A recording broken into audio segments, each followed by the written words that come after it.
এটা একটা রিভাইভেল বালুচরি, যেটা থাকছে রয়্যাল ব্লুর উপর, এই ব্ল্যাকের উপর রয়্যাল ব্লু বোনা। এই থাকছে আঁচলের অংশটা।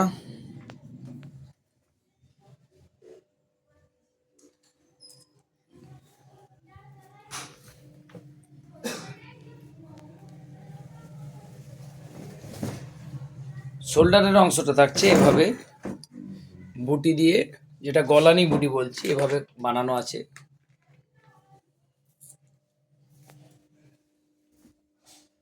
ভেতরের থাকছে বুটিগুলো, ভেতরে থাকছে 6 ইঞ্চি গোপে গেপে বুটি, আর ব্লাউজ পিস থাকছে রানিং। এই থাকছে ब्लाउज पीस। हमारा वीडियो अच्छा लगे तो सब्सक्राइब कीजिए, लाइक कीजिए, शेयर कीजिए।